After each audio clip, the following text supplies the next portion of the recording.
Hello guys, welcome to our channel. 25 निधि के बारे में कविता वर्मा को पता चलना। एक लड़की कहती है, यार यह रेवा कितनी बेशर्म है। एक तो इसने कॉलेज में पहले ही दिन इतना बड़ा कांड कर दिया और अब जब रूपाली इसकी मदद करना चाहती है तो वह उसे ही परेशान कर रही है। उद्धरण चिन्ह। दूसरी लड़की उसे रहती है, ये दिखने में तो कितनी सीधी लगती है, कभी सोचा नहीं था इतने सीधे दिखने वाले लोग भी ऐसे होते होंगे।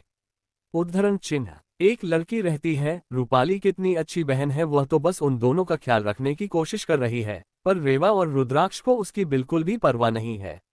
उद्धरण चिन्ह। तभी एक लड़की जो उन लड़कियों के पीछे बैठी थी वह उन लड़कियों की तरफ देखकर कहती है, तुम लोग बस एक तरफा बात सुनकर या देखकर यह नहीं कह सकते कि दूसरी तरफ जो शख्स है वह बुरा है। और वैसे भी रुद्राक्ष ने तो रूपाली को टेंशन ना लेने के लिए ही कहा है, और यह भी कहा है कि कल तक सारी प्रॉब्लम सॉल्व हो जाएगी। इसमें तुम लोगों को कहां से लगता है कि रुद्राक्ष और रेवा ने रूपाली को बुली किया हो। उद्धरण चिन्ह। तभी वह लड़कियां पीछे की तरफ देखती है, जहां एक चश्मे वाली लड़की बैठी थी। उसने सिंपल सा कुर्ती और जीन्स पहना हुआ था और साथ में दुपट्टा भी डाल रखा था। उसके गाल थोड़े से चबी थे, वह दिखने में बहुत सुंदर थी, पर उसकी सुंदरता इसके चश्मे और उसके सिंपल लुक के पीछे ढक जाती थी। उस लड़की का नाम अवनी था। वह एक मिडिल क्लास फैमिली की लड़की थी और वह इस कॉलेज में स्कॉलरशिप पर पढ़ाई करती थी। उसके पिता एक छोटे से स्कूल में टीचर थे और माँ एक हाउसवाइफ थी। वही अवनी के पीछे वाली बेंच पर 3 अमीर परिवार की लड़कियां बैठी थी। वैसे तो उन सब अमीर लड़कियों को अवनी इतनी खास पसंद नहीं थी, पर वह लोग उसे नापसंद भी नहीं करते थे क्योंकि अवनी पढ़ने में अच्छी थी और बहुत ही मासूम थी। अवनी की बात सुन वह लड़कियां एक पल के लिए सोच में पड़ जाती है। उन्हें भी समझ में आ रहा था कि अवनी क्या कहने की कोशिश कर रही है। तभी अवनी के पीछे वाली बेंच पर बैठी 3 लड़कियों में से एक लड़की, जिसका नाम सोनल था, वह अवनी की तरफ देखकर कहती है, शायद तुम ठीक कह रही हो, क्लास में सब लोग कुछ ज्यादा ही सोच रहे हैं। वैसे भी रुद्राक्ष और रेवा के पास रूपाली को परेशान करने का कोई भी रीजन नहीं है। उद्धरण चिन्ह। तभी दूसरी लड़की, जिसका नाम काव्य था, वह कहती है, तुम सही कह रही हो, और वैसे भी रुद्राक्ष और रेवा हमेशा ही शांत रहते हैं, वह तो ज्यादा किसी से बात भी नहीं करते और रूपाली खुद उनके पास जाकर उनसे बात करती है और वह दोनों शांति से उसके सवालों का जवाब दे देते हैं।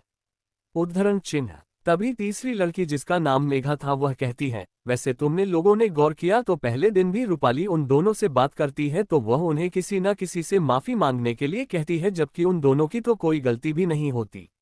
और इस बार भी तो रेवा ने बस अर्थ और उनके दोस्तों से फ्लावर्स ही तो लिए थे, और यह बात तो सब जानते हैं कि रावत परिवार और मल्होत्रा परिवार हमेशा से दोस्त है, तो जाहिर सी बात है अर्थ उसको पहले से जानता था और कॉलेज के फर्स्ट दिन वह रेवा से अपने दोस्तों को इंट्रोड्यूस करवा रहा था। इसमें कुछ गलत तो नहीं है। उद्धरण चिन्ह। वह तीनों थोड़ा जोर से बात कर रही थी, जो क्लास में बाकी स्टूडेंट भी सुन रहे थे।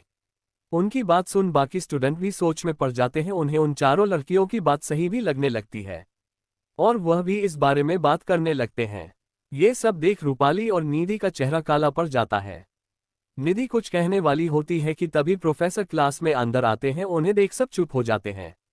प्रोफेसर सबको पढ़ाने लगते हैं। देखते ही देखते लेक्चर खत्म हो जाता है। लेक्चर खत्म होते प्रोफेसर क्लास की तरफ मुड़कर देखते हैं और कहते हैं, आज के लिए बस इतना ही, और हाँ, आप सब नेक्स्ट वीक के एग्जाम के लिए अच्छे से पढ़ाई शुरू कर दीजिएगा क्योंकि इस बार पेपर से बहुत ही टफ होने वाले हैं। उद्धरण चिन्ह। प्रोफेसर की बात सुन कुछ स्टूडेंट के चेहरे उतर जाते हैं और कुछ निराशा में कहते हैं, क्या अर्णव सर, आपको हमें पहले से ही डरना जरूरी था। एक तो हम पहले ही एग्जाम की वजह से प्रेशर फील कर रहे थे, अब तो हमें आपकी बात सुनकर और डर लग रहा है कि हम इस बार एग्जाम में पास भी हो पाएंगे या नहीं। उद्धरण चिन्ह। प्रोफेसर अर्णव एक स्माइल पास करते हुए उनकी तरफ देखकर कहते हैं, यह क्या तुम लोग अभी से इतना डिमोटिवेट हो जाओगे तो कैसे चलेगा। मुझे तो तुम सबसे कितनी उम्मीदें लगा रखी थी कि तुम लोग एग्जाम के नाम से खुश हो जाओगे, पर तुमको देखकर तो लगता है कि तुम लोग एग्जाम के लिए बिल्कुल भी तैयार नहीं है। उद्धरण चिन्ह। प्रोफेसर की बात सुनकर एक लड़की कहती है, आप बिल्कुल भी चिंता ना करें सर, हम बहुत अच्छे से पढ़ाई करेंगे और आपको निराश नहीं करेंगे। उद्धरण चिन्ह। बाकी के स्टूडेंट भी उसे लड़की की हाँ में हाँ मिला देते हैं। अर्णव सर उन्हें खुश होकर देखते हैं और क्लास से चले जाते हैं। उन्हें जाता देख लड़कियां बस आहा भर के रह जाती है। दरअसल अर्णव सर कॉलेज का सबसे यंग और हैंडसम प्रोफेसर थे। वो बहुत ही चार्मिंग और मजाकिया इंसान थे।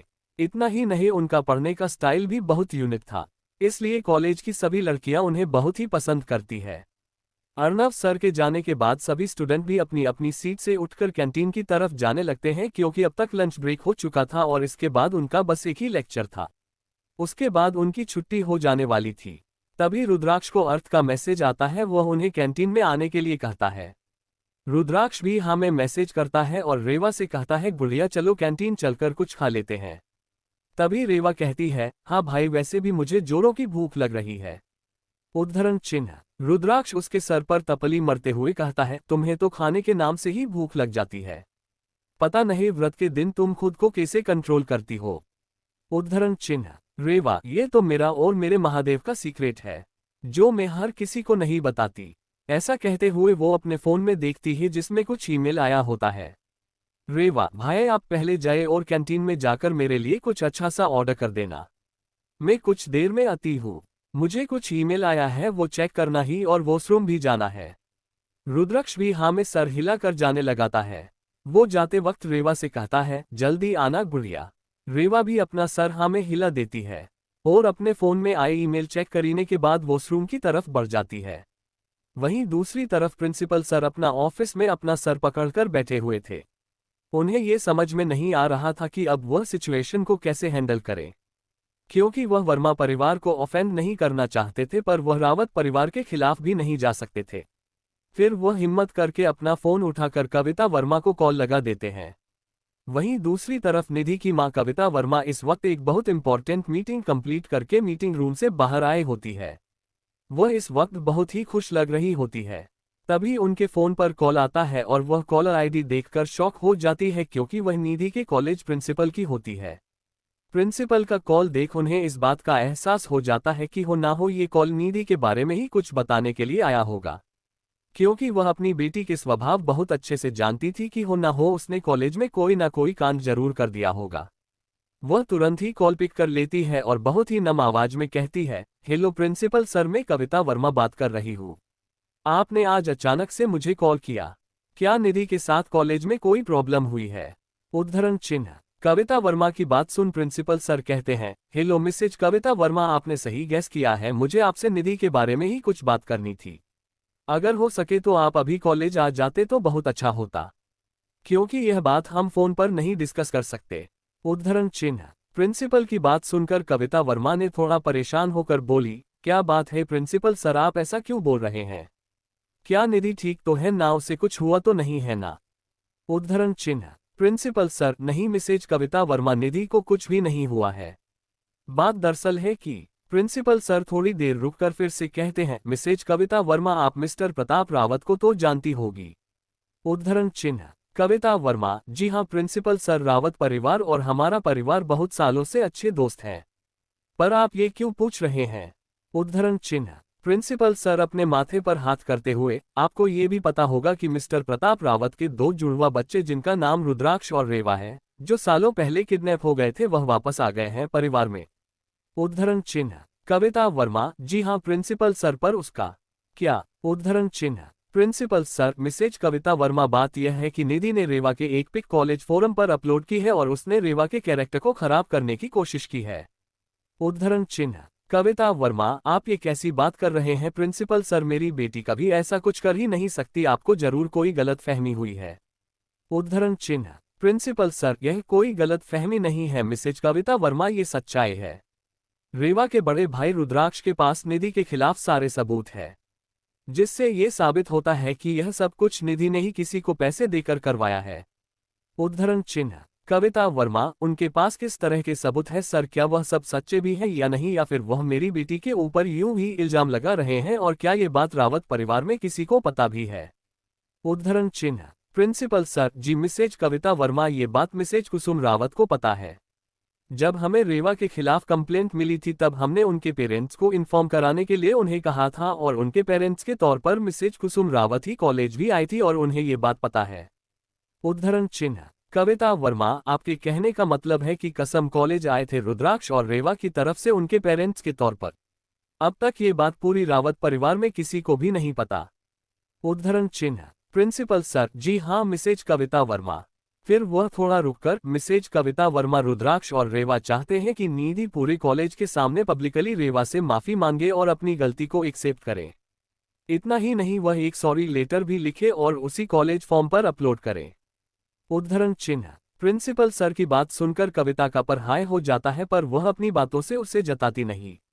वह प्रिंसिपल सर से कहते हैं, क्या इस बारे में अब तक किसी और को पता चला है कि मेरी बेटी ने ये किया है?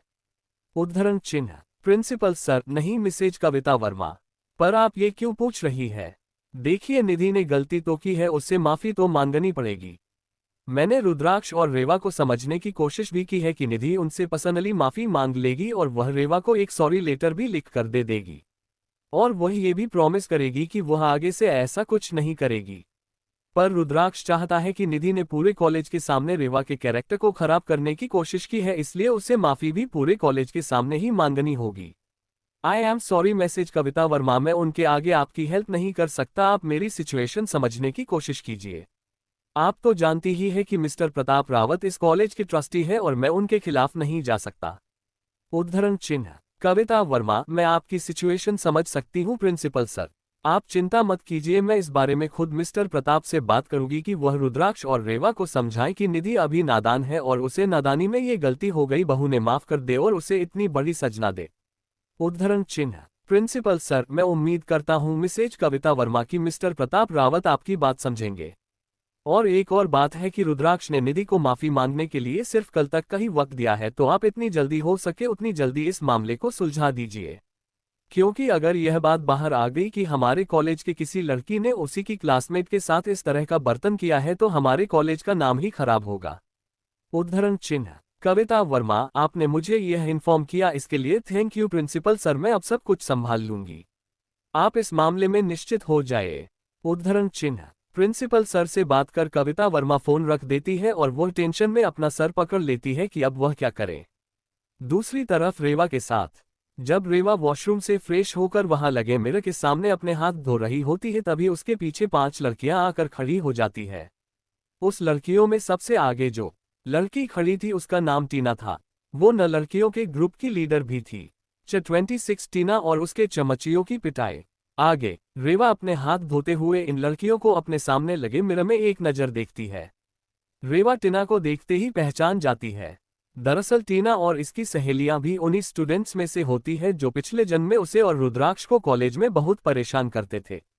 तीन एक अमीर परिवार की बिगड़ेल लड़की थी। उसे अपने पैसों और खूबसूरती का कुछ ज्यादा ही घमंड था। रेवा जानती थी कि टीना अर्थ को पसंद करती है और वह उसके लिए पागल है। पिछले जन्म में भी टीना रेवा को सिर्फ इसलिए परेशान करती थी क्योंकि अर्थ रेवा से बहुत ही अच्छे से बात करता था। इसलिए टीना को रेवा से जलन होती थी, क्योंकि अर्थ टीना को बिल्कुल भी भाव नहीं देता था। टीना के डैड और अर्थ के डैड आपस में बिजनेस पार्टनर भी थे, इसीलिए टीना को लगता था कि वह अर्थ के लिए बिल्कुल परफेक्ट मैच है। वह अर्थ के साथ किसी और लड़की को बिल्कुल भी बर्दाश्त नहीं कर सकती थी, पर अर्थ उसे बिल्कुल भी पसंद नहीं करता था। टीना के एक्सप्रेशन पर देखकर रेवा इतना तो समझ जाती है कि वह यहाँ उससे दोस्ती करने तो आई नहीं होगी, इसलिए वह भी इस बार टीना और उसकी चमचियों से अच्छे से बदला लेने का मन बना लेती है। वह अपने हाथों को धोकर पीछे पलटकर वहां से जाने लगती है, तभी टीना उसका रास्ता रोककर बीच में खड़ी हो जाती है। टीना को अपने रास्ते के बीच में आता हुआ देख रेवा उसकी तरफ अपनी कोल्ड नजरों से देखती है। टीना की नजरें जैसे ही रेवा की कोल्ड नजरों से मिलती है तो वह एक बार के लिए डर जाती है, पर फिर उसे याद आता है कि यह लड़की उसका कुछ नहीं भी कर सकती, तो वह रेवा को गुस्से में देखने लगती है। तभी तीन के पीछे खड़ी एक लड़की रहती है, तो तुम ही हो वह गवार लड़की जिसने कॉलेज के पहले ही दिन इस कॉलेज के सबसे हैंडसम लड़कों के ग्रुप को पटाने की कोशिश की थी।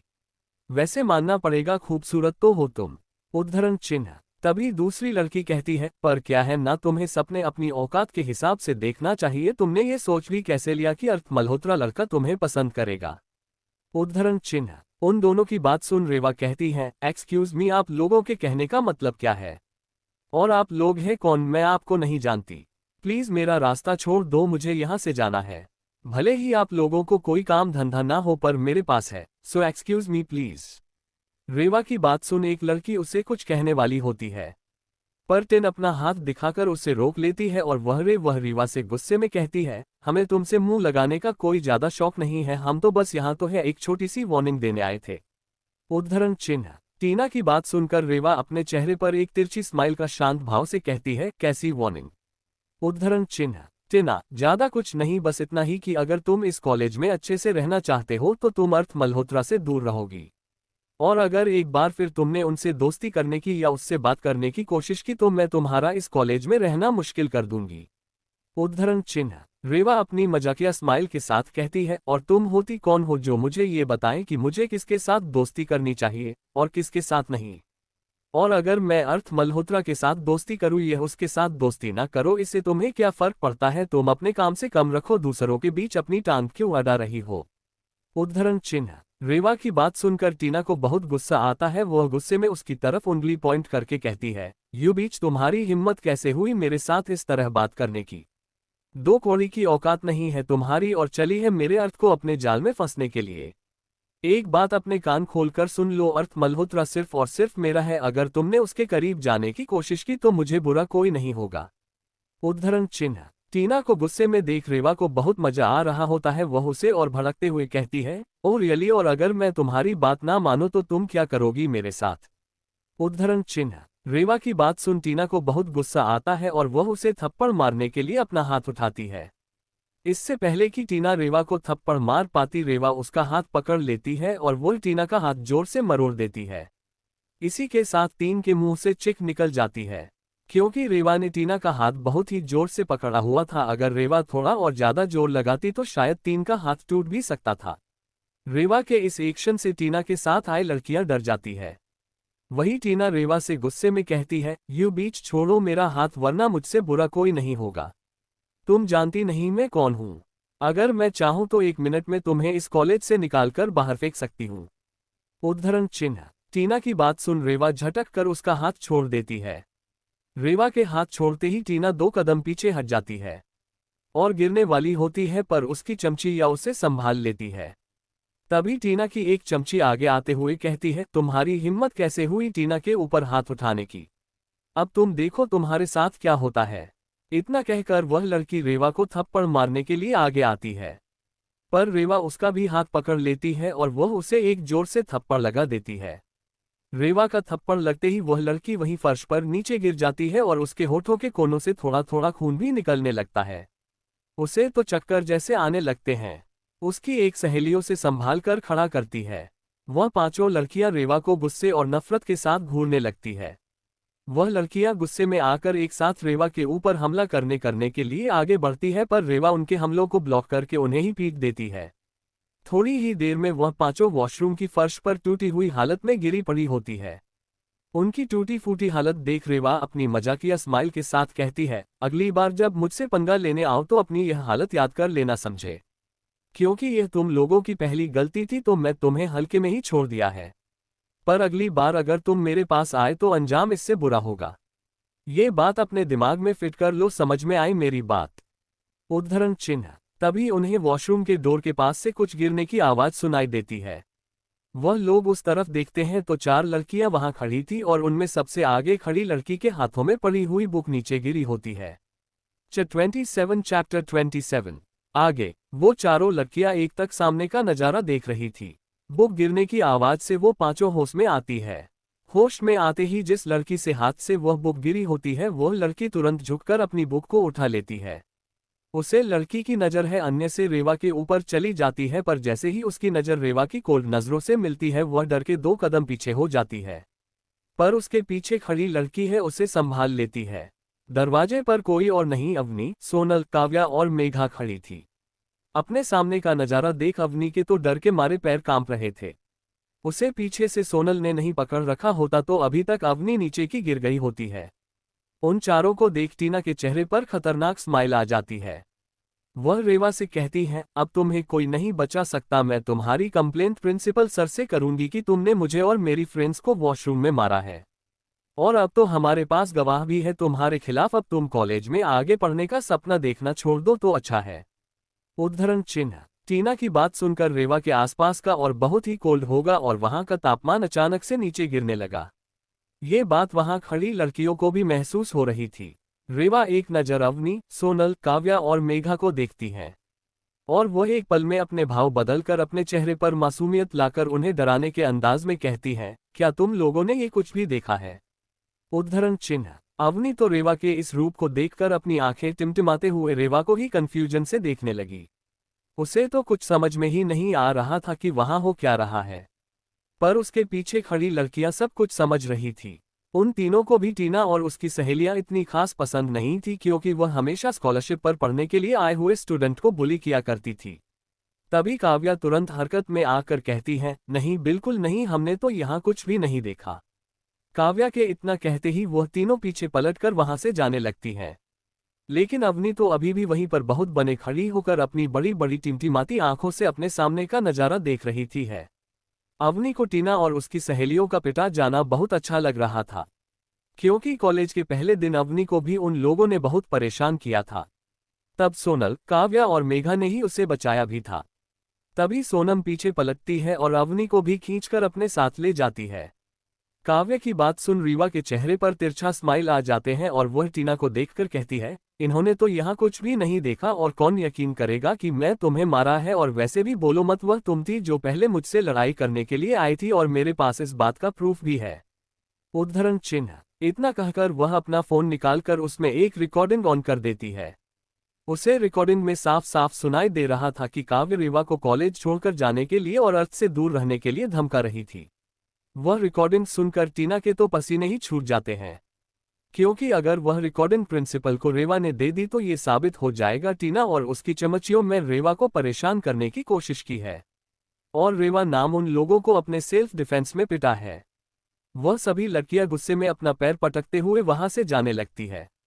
जाते हुए टीना रेवा से कहती है, इस बार तो तुम बच गई, पर अगली बार मैं तुम्हें छोड़ूंगी नहीं।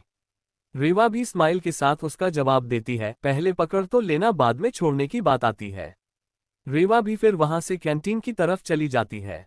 कैंटीन के अंदर जाकर सबसे पहले चारों तरफ नजर दौड़ती है। जब उसे रुद्राक्ष और अर्थ दिखते हैं तो वो उनके पास जाकर बैठ जाती है। रेवा के वहां बैठते ही रुद्राक्ष कोल्ड कॉफी और सैंडविच उसके आगे कर देता है।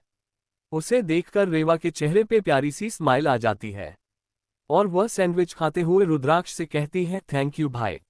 उद्धरण चिन्ह। रुद्राक्ष उसे देखकर ना में अपना सर हिला देता है। उसे देखकर अर्थ कहता है, अरे वह तुम्हें आने में इतना टाइम क्यों लग गया, क्या किसी ने तुम्हें परेशान तो नहीं किया ना रास्ते में? उद्धरण चिन्ह। रेवा, बिल्कुल भी नहीं भाई, भला मुझे कौन परेशान करेगा। उद्धरण चिन्ह। वैभव, वह क्या है नरेगा, हमारे अर्थ भाई की कुछ ज्यादा ही कॉलेज है, और आज कॉलेज फोरम पर हम सबकी जो फोटो अपलोड हुई थी उसकी वजह से हमें थोड़ा सा डर लग रहा था कि कोई तुम्हें परेशान करने ना आए। वैभव डायरेक्टली तो नहीं कहता, पर उसका इशारा टीना की तरफ ही था। प्लेटिना को तो रेवा पहले ही ठिकाने लगा चुकी होती है, बस एक स्माइल उनको पास कर देती है और आगे कुछ नहीं कहती। तभी लंच ब्रेक खत्म होने की बेल बज जाती है। बाकी सब ने तो अपना खाना पहले ही खा लिया था, पर रेवा के देर के आने की वजह से उसका थोड़ा सा बाकी रह गया था, वह भी जल्दी जल्दी उसे कंप्लीट कर लेती है। फिर वह सब अपने अपने क्लास के लिए निकल जाते हैं। देखते ही देखते हैं बाकी के लेक्चर भी कंप्लीट हो जाते हैं और उनकी कॉलेज खत्म हो जाती है। वह लोग कॉलेज के बाहर आते हैं तो ड्राइवर उन्हें करके साथ कॉलेज के गेट पर ही मिलता है। वह कार में बैठकर वहां से घर के लिए चले जाते हैं। रीवा कॉलेज में आज बहुत थक गई थी तो वह घर में ही सो जाती है, लेकिन रुद्राक्ष अपना लैपटॉप निकालकर उस पर कुछ काम करने लगता है। वह ड्राइवर को कर थोड़ी धीरे चलने के लिए कहता है, क्योंकि वह नहीं चाहता था कि रेवा की नींद डिस्टर्ब हो। उन्हें आज घर पहुंचने में 1.5 घंटा लग जाता है। ड्राइवर कर घर के बाहर लाकर खड़ा करता है। वह पीछे पलटकर रुद्राक्ष को कहता है, रुद्राक्ष बाबा, हम घर पहुंच गए। रुद्राक्ष अपना सर लैपटॉप से बाहर निकलता है और ड्राइवर की तरफ एक प्यारी सी स्माइली के साथ देखकर कहता है, जी काका। फिर रुद्राक्ष देव को जगाता है और कहता है, उठो रेवा, हम घर पहुंच गए, चलो अंदर चलो, तुम बाकी का अपने कमरे में जाकर सो लेना। उद्धरण चिन्ह। उसकी आवाज से रेवा उठ जाती है और वह भी गाड़ी से उतरकर घर के अंदर जाने लगती है। रुद्राक्ष भी उसके पीछे पीछे अंदर जाता है। जब वह लोग अंदर पहुंचते हैं तो घर के सभी परिवार वालों को हॉल में बैठा देखते हैं। उसी के साथ वहां पर एक अनजान औरत बैठी होती है और निधि उसके बगल में अपना सर झुका है वहां खड़ी मिलती है। 28 कविता वर्मा का रावत मेंशन पहुंचना। आगे रुद्राक्ष और रेवा जैसे ही हाल के अंदर इंटर होते हैं, सभी लोगों की नजरें उन दोनों पर चली जाती है। इस वक्त हाल में राजेंद्र जी और रुक्मणी जी बीच में रखे सोफे पर बैठे होते हैं। रुक्मणी जी के बगल में वह अनजान औरतों बैठी होती है। उस औरत की आंखों में आंसू और चेहरे पर शर्मिंदगी के भाव थे।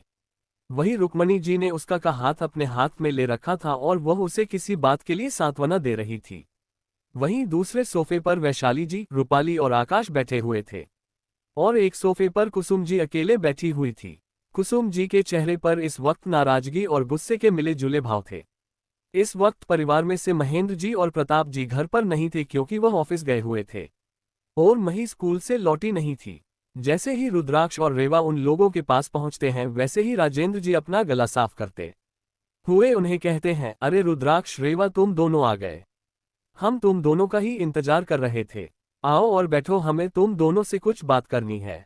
उनकी बात सुनकर रुद्राक्ष और रेवा कुसुम जी के बगल में जाकर बैठ जाते हैं। रुद्राक्ष जी, कहिए दादाजी आपको हमसे क्या बात करनी थी।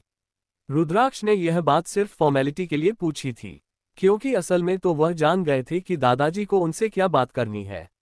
रुद्राक्ष रेवत जैसे ही घर के अंदर आए उन्होंने सजन औरत को पहचान लिया था। वह औरत कोई और नहीं बल्कि निधि की मां कविता वर्मा थी। राजेंद्र जी अपने हाथों से वहां बैठी कविता वर्मा की तरफ इशारा कर कर कहते हैं, बच्चों तुम पहले इसे मिलो, ये कविता वर्मा है, निधि की मां। उन्हें देख रुद्राक्ष और रेवा अपने दोनों हाथ छोड़कर उनकी तरफ देखते हैं और उन्हें नमस्ते कहते हैं। मैं जानती हूं दोस्त कि इस औरत को इतनी रिस्पेक्ट देने की कोई जरूरत है नहीं, पर क्या है कुछ चीज हमारे इंडियन कल्चर में करने पड़ता है ना, बस इसीलिए रुद्राक्ष प्रेम की सिर्फ फॉर्मेलिटी के लिए उन्हें नमस्ते करते हैं। कोष्टक। तभी रुक्मणी जी उनसे कहती हैं, कविता मेरी बहुत अच्छी सहेली की बेटी भी है और तुम्हारी बुआ मालिनी की फ्रेंड भी है। रुक्मणी जी की बात सुन रुद्राक्ष और रेवा हाँ में अपना सर हिला देते हैं और वहां खड़ी निधि की तरफ अपनी नजरें घुमाकर देखते हैं। निधि इस वक्त बहुत ही दयनीय लग रही थी। उसका एक गाल सूजा हुआ था जैसे किसी ने उसे बहुत जोर से थप्पड़ मारा हो और उसे देखकर लग रहा था कि वह बहुत रोई भी थी। रुद्राक्ष और रेवा को निधि की तरफ यूं देखता देखकर कविता जी उन दोनों का ध्यान अपनी तरफ खींचने के लिए अपने चेहरे पर एक दर्द भरी मुस्कान लाकर बोलती हैं, रुद्राक्ष रेवा, मुझे प्रिंसिपल सर ने रेवा के साथ कॉलेज में जो भी हुआ वह सब बता दिया है। इतना ही नहीं, उन्होंने मुझे ये भी बताया है कि तुम लोगों को लगता है कि यह सब कुछ निधि ने किया है, पर मेरा यकीन मानो बच्चों, निधि ऐसा कभी कुछ कर ही नहीं सकती। वह तो तुम दोनों को अपने छोटे भाई और बहन की तरह मानती है। उद्धरण चिन्ह। उनकी बात सुनकर भी रुद्राक्ष और रेवा कुछ नहीं कहते, वह दोनों बस एकटक उन लोगों को देख रहे होते हैं। उन दोनों को कुछ ना बोलता हुआ देख रूपाली कहती है, हाँ रेवा, रुद्राक्ष, कविता आंटी सही कह रही है, आखिर निधि तुम्हारे साथ ऐसा क्यों करेगी। तुम दोनों को शायद जरूर कोई गलत फहमी हुई है जिस वजह से तुम दोनों को ऐसा लगता है कि वह फोटो निधि ने अपलोड करवाई है। उद्धरण चिन्ह। रूपाली की बात सुन रेवा रहती है, ये बात हमें कैसे पता होगी कि निधि हमारे साथ ऐसा क्यों करेगी, ये तो वही जानती है, इसका जवाब हम कैसे दे सकते हैं। उद्धरण चिन्ह। तभी निधि अपने आंखों में मगरमच्छ के आंसू लेकर कहती है, रुद्राक्ष रेवा, मैं जानती हूँ तुम दोनों मुझे कॉलेज के पहले दिन से ही पसंद नहीं करते, पर इसका यह मतलब नहीं है कि तुम्हारे साथ कॉलेज में कुछ भी हो तो वह मैंने किया है। मैं सच कह रही हूं, मैं रेवा की कोई भी फोटो अपलोड नहीं करवाई। अगर तुम लोग फिर भी नहीं समझना चाहते तो मैं तुम्हारी तसल्ली के लिए तुमसे यहाँ पूरे परिवार के सामने माफी मांगने को तैयार हूँ। उद्धरण चिन्ह। इतना बोलकर वो रेवा के सामने जाकर घुटनों के बल बैठ जाती है और उससे कहती है, मुझे माफ कर दो रेवा, मुझे नहीं पता मेरी क्या गलती है जो तुम मुझ पर ऐसा झूठा इल्जाम लगा रही हो, पर प्लीज तुम मुझे पूरे कॉलेज के सामने कल शर्मिंदा मत करना, वरना मैं कभी कॉलेज में अपना सर उठाकर चल नहीं पाऊंगी। इतना कहा वह जोर जोर से रोने लगी। निधि के इस तरह रोने से रेवा इरिटेट होकर अपने कानों को सहलाती है, पर वह कुछ भी नहीं बोलती। वही रुद्राक्ष अभी भी शांत भाव से सब कुछ देख रहा था।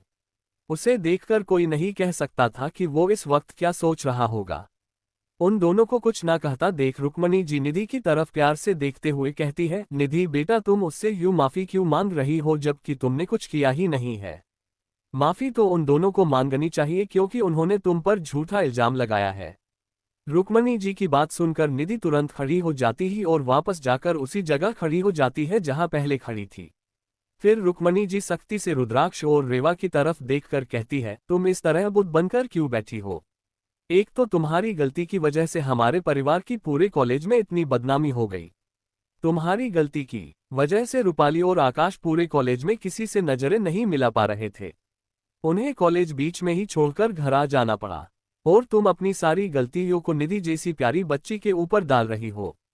इतना ही नहीं, तुम चाहती हो कि वो पूरे कॉलेज के सामने तुमसे माफी भी मांगे। अरे माफी तो तुम्हें उससे मांगनी चाहिए। उद्धरण चिन्ह। रुक्मणी जी की बात सुन रेवा कहती है, मेरी गलती क्या है जो आप मुझे इस तरह डांट रही है? और मैंने ऐसी कौन सी गलती की है जिसकी वजह से हमारे परिवार की बदनामी हुई हो? उद्धरण चिन्ह। 29 रुक्मणी जी का निधि की तरफदारी करना। आगे। रुक्मणी जी, ये सब तुम्हारी ही तो गलती है ना। अगर तुम कल कॉलेज में अनजान लड़कों से फूल नहीं लेती तो कोई तुम्हारी तस्वीर नहीं खींचता, और ना ही उसे कोई कॉलेज के वेबसाइट पर अपलोड करता। इन सब में तुम्हारी ही गलती है। इसीलिए तुम्हें निधि को कुछ भी कहने का हक नहीं है जब वह बेगुनाह हो। उद्धरण चिन्ह। रुक्मणी जी की बात सुन कुसुम जी रेवा के बचाव में कहती है, मां, रेवा ने किसी भी अनजान लड़कों से फूल नहीं लिए। वह लड़के कोई और नहीं, अर्थ और उनके दोस्त थे, और आप ये बात अच्छे से जानती है कि अर्थ रेवा और रुद्राक्ष दोनों को उनके इस घर में आने से पहले से जानता है। उद्धरण चिन्ह। कुसुम जी की बात सुन रुक्मणी जी उसे पर गुस्सा करते हुए कहती है, तुम्हें बीच में बोलने का हक किसने दिया? इस मामले में तुम दूर ही रहो तो अच्छा होगा। पहले भी जब तुम्हें कॉलेज वालों ने बुलाया था तो तुम खुद चली गई थी। तुमने यह बात एक बार मुझे ये घर में किसी को बताने की जरूरत भी नहीं समझी। उद्धरण चिन्ह। तभी रुद्राक्ष कोल्ड वॉइस में कहता है, वह हमारी माँ है, हमारे मामले में उन्हें बोलने के लिए किसी की इजाजत की जरूरत नहीं है। और वैसे भी माँ को कॉलेज वालों ने नहीं, हमने फोन करके बुलाया था, और उनको हमने यह नहीं बताया था कि उन्हें कॉलेज क्यों आना है। उन्हें तो कॉलेज पहुंचने के बाद ही प्रिंसिपल से सारी सच्चाई पता चली थी। तो आप उन्हें इस मामले में कुछ भी नहीं कह सकती। उद्धरण चिन्ह। रुद्राक्ष की बात सुन रुक्मणी चाहिए उसे गुस्से में देखने लगती है। तभी राजेंद्र जी रुक्मणी जी से कहते हैं, रुक्मणी, रुद्राक्ष सही कह रहा है, और वैसे भी इन सब में रेवा की क्या गलती है? तुम भी यह अच्छे से जानती हो कि रेवा अर्थ को पहले से जानती है, और अगर अर्थ अपने दोस्तों को रेवा से मिलवा रहा था तो इसमें कोई गलत बात भी तो नहीं है। उद्धरण चिन्ह। राजेंद्र जी की बात सुन रुक्मणी जी कुछ कहा ही नहीं पा रही थी। तभी कविता रुक्मणी जी का हाथ पकड़कर कुसुम की तरफ देखकर कहती है, मुझे माफ कर दो कुसुम की रेवा के साथ यह सब हुआ, पर तुम रुद्राक्ष और रेवा को समझ सकती हूँ कि वह इस तरह मेरी बेटी नीति पर बेवजह इल्जाम ना लगे। माना कि रुक्मणी आंटी तुम्हें प्रताप के लिए नापसंद कर मुझे पसंद करती है, और तुम इस वजह से मुझसे नाराज भी रहती हो, पर इस बात का गुस्सा तुम निधि के साथ क्यों निकल रही हो? उद्धरण चिन्ह। इस वक्त कविता की बात कोई बेवकूफ आदमी सुन ले तो उसे ऐसा ही लगेगा कि कुसुम जी ने ही रेवा और रुद्राक्ष को निधि के खिलाफ भड़काया है। कविता की बात सुन रेवा उनसे कहती है, आंटी जी, अब तो हमारी मां पर ऐसे इल्जाम लगा रही है जैसे उसी ने निधि को इन सब में फंसाया हो। उद्धरण चिन्ह। रुद्राक्ष, आपकी जानकारी के लिए बता दे कि हमारे पास निधि के खिलाफ सारे सबूत हैं, जिससे ये साबित होता है कि वह निधि ही थी जिसे रेवा की वह तस्वीर कॉलेज फोरम पर अपलोड करवाई थी। उद्धरण चिन्ह। कविता वर्मा, बेटा तुम ये कैसे कह सकते हो कि वह सारे सबूत सच्चे ही हो? ये भी तो हो सकता है कि जिससे तुम लोगों को वह सब सबूत दिए हैं वह तुमसे झूठ भी तो बोल रहा हो। तुम इस तरह किसी अनजान पर भरोसा कर अपने परिवार के लोगों पर ही शक नहीं कर सकते। उद्धरण चिन्ह। रेवा, माफ करना आंटी जी, पर आपको शायद कोई गलतफहमी हुई है। आप हमारे परिवार के सदस्य नहीं है, और हमारे लिए आपकी बेटी उतनी ही अनजान है जितना हमारे लिए हमारी क्लास के दूसरे क्लासमेट्स है। हम बस एक क्लास में पढ़ते हैं और एक दो बार से ज्यादा बात भी नहीं हुई है हमारी, तो हम उस पर इतनी आसानी से भरोसा कैसे कर सकते हैं? उद्धरण चिन्ह। रेवा की बात सुन रुक्मणी जी गुस्से से कहती है, तुम्हारी हिम्मत कैसे हुई कविता से इस तरह बात करने की? वह तुम्हारी आंटी है, और रही बात निधि की तो मुझे उस पर पूरा यकीन है कि उसने ऐसा कुछ नहीं किया है। तो घर के बड़े होने के नाते मैं यह फैसला लेती हूँ कि निधि तुमसे कॉलेज में कल सबके सामने माफी नहीं मांगेगी, और तुम लोग इस मामले को अब और लंबा नहीं खींचोगे। जो हो गया वह हो गया, तुम्हारे इस मामले को लंबा खींचने से हमारे ही परिवार की बदनामी होगी। उद्धरण चिन्ह। रुक्मणी जी की बात सुन रुद्राक्ष अपनी कोल्ड वॉइस में कहता है, तो आपके कहने का यह मतलब है कि रेवा की जो फोटो अपलोड हुई उसमें निधि का कोई हाथ नहीं है, यही ना? और कल वह कॉलेज में माफी नहीं मांगेगी? तो ठीक है, हम आपकी बात मान लेते हैं। उद्धरण चिन्ह। रुद्राक्ष की बात सुन रुक्मणी जी हाँ में अपना सर हिला देती है। राजेंद्र जी गहरी सांस लेकर छोड़ते हैं और वह रुद्राक्ष और रेखा की तरफ ऐसे दिखते हैं जैसे वह उनसे निराश हो गए हो, क्योंकि वह सीधे सीधा रुक्मणी जी से बहस नहीं कर सकते थे। आखिर जैसी भी हो वह थी तो उनकी पत्नी ही, वह हर बार उनसे लड़ाई में नहीं जीत सकते थे। इसलिए उन्होंने ये सोचा था कि कम से कम रुद्राक्ष और रीवा उनके सामने हार ना माने। तभी रुद्राक्ष कहता है, पर हम ये बात नहीं मानने वाले कि हम इस मामले को लंबा नहीं खींचेंगे, क्योंकि यहाँ बात अब सिर्फ इस परिवार के इज्जत की नहीं पर मेरी बहन के चरित्र की भी हो रही है, और मैं यूं ही तो हाथ पर हाथ धरे बैठा तो नहीं रह सकता, इसलिए मैं अब लीगल एक्शन लेने वाला हूं और आप इसमें मुझे नहीं रोक सकती। उद्धरण चिन्ह। रुद्राक्ष की बात सुनकर राजेंद्र जी के चेहरे पर एक अलग ही चमक आ जाती है। उसे अब समझ में आ गया था कि रुद्राक्ष और वह इतनी जल्दी अपने हथियार डाल दे उंगली से नहीं है, इसलिए वह निश्चित होकर वहां बैठकर आगे का तमाशा देखने लगे। वही कुसुम जी, जो रुद्राक्ष के पहले वाली बात सुनकर थोड़ा चिंतित हो गई थी, वह भी आप निश्चित हो गई। नहीं, रुद्राक्ष की बात सुन कविता, निधि और रूपाली के चेहरे पीले पड़ गए। वही रुक्मणी जी, वैशाली और आकाश तो उन्हें आश्चर्य से देखने लगे। चौथी, रुद्राक्ष का कमिश्नर देशमुख को कॉल करना। तभी निधि अपनी कप कपाती 27 चैप्टर 27। आगे वो चारों लड़कियां एक तक सामने का नजारा देख रही थी। बुक गिरने की आवाज से वो पांचों होश में आती है। होश में आते ही जिस लड़की से हाथ से वह बुक गिरी होती है, वह लड़की तुरंत झुककर अपनी बुक को उठा लेती है। उसे लड़की की नजर है अन्य से रेवा के ऊपर चली जाती है, पर जैसे ही उसकी नजर रेवा की कोल्ड नजरों से मिलती है, वह डर के 2 कदम पीछे हो जाती है। पर उसके पीछे खड़ी लड़की है, उसे संभाल लेती है। दरवाजे पर कोई और नहीं, अवनी, सोनल, काव्या और मेघा खड़ी थी। अपने सामने का नजारा देख अवनी के तो डर के मारे पैर कांप रहे थे। उसे पीछे से सोनल ने नहीं पकड़ रखा होता तो अभी तक अवनी नीचे की गिर गई होती है। उन चारों को देख टीना के चेहरे पर खतरनाक स्माइल आ जाती है। वह रेवा से कहती है, अब तुम्हें कोई नहीं बचा सकता, मैं तुम्हारी कंप्लेंट प्रिंसिपल सर से करूंगी कि तुमने मुझे और मेरी फ्रेंड्स को वॉशरूम में मारा है। और अब तो हमारे पास गवाह भी है तुम्हारे खिलाफ। अब तुम कॉलेज में आगे पढ़ने का सपना देखना छोड़ दो तो अच्छा है। उद्धरण चिन्ह। टीना की बात सुनकर रेवा के आसपास का और बहुत ही कोल्ड होगा और वहां का तापमान अचानक से नीचे गिरने लगा। ये बात वहां खड़ी लड़कियों को भी महसूस हो रही थी। रेवा एक नजर अवनी, सोनल, काव्या और मेघा को देखती है और वह एक पल में अपने भाव बदलकर अपने चेहरे पर मासूमियत लाकर उन्हें डराने के अंदाज में कहती है, क्या तुम लोगों ने ये कुछ भी देखा है? उद्धरण चिन्ह। अवनी तो रेवा के इस रूप को देखकर अपनी आंखें टिमटिमाते हुए रेवा को ही कंफ्यूजन से देखने लगी। उसे तो कुछ समझ में ही नहीं आ रहा था कि वहां हो क्या रहा है, पर उसके पीछे खड़ी लड़कियां सब कुछ समझ रही थी। उन तीनों को भी टीना और उसकी सहेलियां इतनी खास पसंद नहीं थी, क्योंकि वह हमेशा स्कॉलरशिप पर पढ़ने के लिए आए हुए स्टूडेंट को बुली किया करती थी। तभी काव्या तुरंत हरकत में आकर कहती है, नहीं, बिल्कुल नहीं, हमने तो यहाँ कुछ भी नहीं देखा। काव्या के इतना कहते ही वह तीनों पीछे पलटकर वहां से जाने लगती हैं। लेकिन अवनी तो अभी भी वहीं पर बहुत बने खड़ी होकर अपनी बड़ी बड़ी टिमटिमाती आंखों से अपने सामने का नजारा देख रही थी है। अवनी को टीना और उसकी सहेलियों का पिटा जाना बहुत अच्छा लग रहा था, क्योंकि कॉलेज के पहले दिन अवनी को भी उन लोगों ने बहुत परेशान किया था। तब सोनल, काव्या और मेघा ने ही उसे बचाया भी था। तभी सोनम पीछे पलटती है और अवनी को भी खींचकर अपने साथ ले जाती है। काव्या की बात सुन रीवा के चेहरे पर तिरछा स्माइल आ जाते हैं और वह टीना को देखकर कहती है, इन्होंने तो यहाँ कुछ भी नहीं देखा और कौन यकीन करेगा कि मैं तुम्हें मारा है, और वैसे भी बोलो मत, वह तुम थी जो पहले मुझसे लड़ाई करने के लिए आई थी और मेरे पास इस बात का प्रूफ भी है। उद्धरण चिन्ह। इतना कहकर वह अपना फोन निकालकर उसमें एक रिकॉर्डिंग ऑन कर देती है। उसे रिकॉर्डिंग में साफ साफ सुनाई दे रहा था कि काव्य रीवा को कॉलेज छोड़कर जाने के लिए और अर्थ से दूर रहने के लिए धमका रही थी। वह रिकॉर्डिंग रुद्राक्ष उसकी बात का कोई भी जवाब नहीं देता। वही बाकी सब रुद्राक्ष को कंफ्यूजन में देखने लगते हैं। तभी रेवा उसके तरफ देखकर कहती है, तुम्हारा और बाकी सब का कहना है कि मेरी अर्थ भाई और उनके दोस्तों के साथ वाली फोटो तुमने अपलोड नहीं करवाई है और कोई तुम्हें फंसाने की कोशिश कर रहा है। उद्धरण चिन्ह। रेवा की बात सुनकर रुक्मणी जी कहती है, हाँ, यही हुआ है, पर इस बात को दोहराने से क्या साबित होता है? उद्धरण चिन्ह। रेवा, इससे ये साबित होता है कि भले ही निधि ने ये सब नहीं किया, मगर किसी ने तो किया है ना, तो बस हम उस इंसान का पता लगाना चाहते हैं और इसमें आप ही का फायदा है। इससे ये भी पता चल जाएगा कि निधि को इन सब में किसने फंसाया है। उद्धरण चिन्ह। रेवा की बात सुन निधि को तो चक्कर से आने लगते हैं। वही रूपाली के माथे पर भी पसीने की बूंदें उभर आती है, क्योंकि निधि को ये सब करने के लिए रूपाली ने ही कहा था और अब उसे यह डर लग रहा था कि कहीं निधि डर के मारे उसका नाम ना सबके सामने ले ले।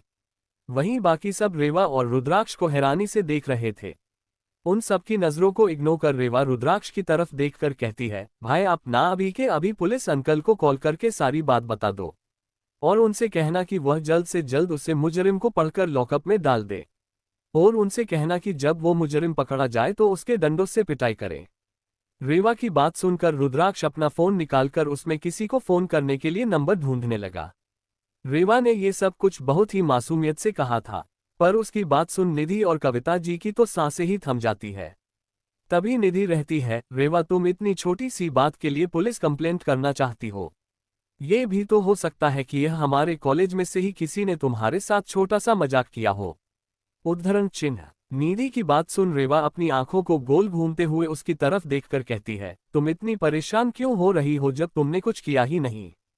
और देखो ना, मेरी दादी माँ और मेरी इतनी फिक्र करने वाली बहन, वह भी तो तुम्हारा ही साथ दे रही है। अगर यह कोई मजाक भी था तो कोई छोटा मोटा मजाक नहीं था। आखिर उसने मेरे कैरेक्टर पर उंगली उठाई है। जिसने भी ये किया है उसे सजा तो मिल नहीं चाहिए।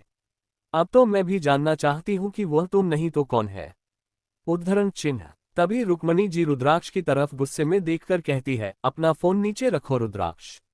अगर तुमने इस मामले की कंप्लेंट पुलिस में की तो अब तक जो बात सिर्फ कॉलेज में फैली थी, वह बात कल पूरे शहर में फैल जाएगी।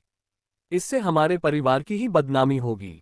उद्धरण चिन्ह। रुक्मणी जी की बात सुनकर राजेंद्र जी बोलते हैं, तुम्हारे कहने का क्या मतलब है रुक्मणी? सिर्फ परिवार के बदनामी के डर से क्या हम अपनी बच्ची के साथ नाइंसाफी होने देंगे? उद्धरण चिन्ह। राजेंद्र जी की बात सुन रुक्मणी एक बार के लिए चुप हो जाती है, पर तभी कविता उन्हें मनाने की कोशिश करते हैं। वो कहती है, नहीं अंकल जी, बात सिर्फ बदनामी की नहीं है। इस वक्त यह बात सिर्फ कॉलेज में ही सबको पता है और हम उससे आसानी से धाबा अभी दबा सकते हैं। कॉलेज में हम अनाउंस कर देंगे कि रेवा के खिलाफ जो बात फैलाई गई थी वह झूठी है, तो ये बात वहीं पर खत्म हो जाएगी। लेकिन अगर यह बात कल को पूरे शहर में पता चल गई तो चाहे गलती किसी का भी हो, सब रेवा को ही गलत समझेंगे। बाद में हम लोग चाहे सबको कितनी भी एक्सप्लेन दे दे, पर सब रेवा के करैक्टर पर ही उंगली उठाएंगे क्योंकि वह एक लड़की है। उद्धरण चिन्ह। कविता की बात सुन रुद्राक्ष अपने गुस्से भरी नजरों से उन्हें देखते हुए कहता है, हमारे घर के मामलों में आपसे किसी ने राय नहीं मांगे हैं आंटी जी। और रही बात मेरी बहन के करैक्टर पर उंगली उठाने की, तो उतनी किसी में हिम्मत नहीं जो रुद्राक्ष रावत की बहन की तरफ उंगली उठा सके। उंगली तो छोड़ो, अगर किसी ने उसकी तरफ नजर भी उठाए तो उसका अंजाम बहुत बुरा होगा। उद्धरण चिन्ह। रुद्राक्ष की बात सुन कविता थोड़ी सी डर गई और उसने शर्मिंदगी में अपना सर नीचे झुका लिया। उसका झुका हुआ सर देख रुक्मणी जी को बुरा लगा और उसने रुद्राक्ष कहा, अपने बड़ों से बात करने का। कविता जी तुम्हारी माँ की जैसी है। उद्धरण चिन्ह। रुद्राक्ष रुक्मणी जी की तरफ अपनी कोल्ड नजरों से देखते हुए, माफ करना दादी माँ, पर वह नहीं तो मेरी माँ जैसी है और ना ही मेरी माँ है। और रही बात आपकी पुलिस कंप्लेंट न करने की, तो आपको ये पहले भी कह चुका हूं कि अब सिर्फ ये बात आपके परिवार के इज्जत की नहीं है, ये बात अब मेरी बहन की इज्जत की भी है, जिससे मैं कोई भी कॉम्प्रोमाइज नहीं करने वाला। उद्धरण चिन्ह। इतना कहते हुए ही उसने अपने फोन से किसी को कॉल लगा दिया। इस वक्त रुद्राक्ष बहुत ही ज्यादा गुस्से में लग रहा था। उसने फोन अपने कान के पास रखते हुए गहरी गहरी सांस फिल्म और खुद को शांत किया। सामने की तरफ से कॉल रिसीव हुआ और उसने रुद्राक्ष से कहा, कैसे हो रुद्राक्ष बेटा, और रेवा कैसी है? बड़े दिनों बाद मेरी याद आई। वैसे कैसे कॉल किया मुझे, क्योंकि मैं यह अच्छे से जानता हूं बेवजह तो तुमने मुझे कॉल किया नहीं होगा। उद्धरण चिन्ह। सामने की तरफ की बात सुनो अपनी चेहरे पर सीरियस एक्सप्रेशन लाते हुए कहा, मैं बिल्कुल ठीक हूं पुलिस कमिश्नर देशमुख, और रेवा भी ठीक है। और आपने सही कैसे किया, मैंने आपसे एक खास सिलसिले में बात करने के लिए ही कॉल किया है। उद्धरण चिन्ह। रुद्राक्ष के मुंह से पुलिस कमिश्नर देशमुख का नाम सुनते हैं वहां बैठे सभी लोगों के चेहरे आश्चर्य से भर गए। उन्हें यकीन नहीं हो रहा था कि रुद्राक्ष जैसा एक लड़का सिटी के पुलिस कमिश्नर से इतनी फॉर्मली बात कर रहा है। कमिश्नर का जिक्र सुनते हैं एक बार के लिए तो निधि और कविता की सांस ही अटक गई थी। वही कमिश्नर देशमुख भी रुद्राक्ष के मुंह से अपने लिए पुलिस कमिश्नर देशमुख सुनकर समझ गए थे कि बात कुछ सीरियस है। करना रुद्राक्ष नॉर्मली उसे हमेशा कमिश्नर अंकल कहकर ही बुलाता था, इसलिए वह भी ध्यान से रुद्राक्ष की बात सुनाने लगते हैं। तभी सबके कानों में फिर से रुद्राक्ष की आवाज चाहती है जो फोन पर बात करते हुए कह रहा था, आपने बिल्कुल सही गैस किया है पुलिस कमिश्नर देशमुख, मुझे एक कंप्लेन लिखवानी है। इतना ही नहीं, मैं चाहता हूं कि इस मामले की इन्वेस्टिगेशन आप खुद करें। और हाँ, अगर हो सके तो मुझे कल तक मुजरिम सलाखों के पीछे चाहिए। फिर वह पुलिस कमिश्नर देशमुख को रेवा के साथ कॉलेज में जो कुछ भी हुआ वह बता देता है। रुद्राक्ष की सारी बात कमिश्नर देशमुख उसे कहते हैं, क्या रेवा के साथ इतना कुछ हो गया और तुम मुझे यह अब बता रहे हो? और तुम ये भी कह रहे हो कि वह इस वक्त ठीक है? मुझे पहले उससे बात करनी है। अगर वह तुम्हारे साथ है तो उसे अभी के अभी फोन दो। जब तक मैं उससे बात नहीं करता तब तक मैं चैन से बैठ नहीं सकता। उद्धरण चिन्ह। कमिश्नर देशमुख आवाज में रेवा के लिए चिंता साफ झलक रही थी। उनकी बात सुन रुद्राक्ष उनके बाद में हमें भरते हुए फोन रेवा की तरफ करके उसे कहता है, वह तुमसे बात करना चाहते हैं। 31 निधि के खिलाफ पुलिस कंप्लेंट। रेवा चाहते हुए फोन ले लेते हैं और कहती है, हेलो पुलिस अंकल, आप कैसे हैं? वहां से कमिश्नर देशमुख की चिंता भरी आवाज सुनाई देती है, मैं तो ठीक हूँ बेटा, पर पहले ये बताओ कि तुम ठीक हो ना? किसी ने तुम्हें कॉलेज में परेशान तो नहीं किया ना? और अगर किया है तो मुझे बताओ, मैं उन्हें भी जेल में डाल दूंगा। उद्धरण चिन्ह। उनकी बात सुनकर रेवा हंसते हुए कहती है, आपको ऐसा करने की कोई जरूरत नहीं है पुलिस अंकल, मैं बिल्कुल ठीक हूं और मुझे कुछ भी नहीं हुआ है।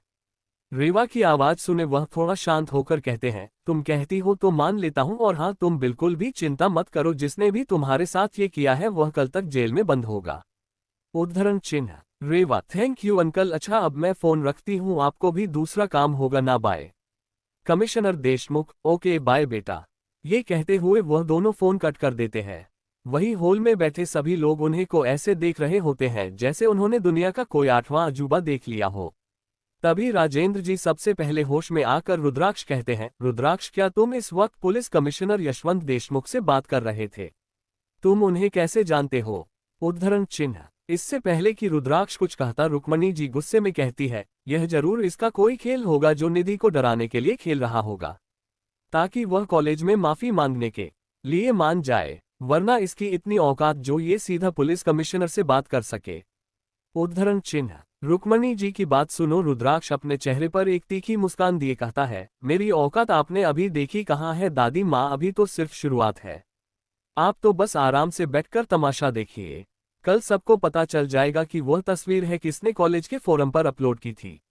उद्धरण चिन्ह। फिर वह थोड़ी देर बाद रुककर निधि की तरफ देखकर कहता है, हमें ये बात नहीं पता थी कि तुम्हारी फैमिली और हमारी फैमिली आपस में दोस्त है, पर फिर भी तुम हमारी कजिन सिस्टर की दोस्ती, इसलिए मैंने तुम्हें आसानी से माफ कर देने का फैसला किया था कि अगर तुम कॉलेज में सबके सामने माफी मांगोगे तो हम तुम्हें तुम्हारी इस गलती के लिए माफ कर देंगे।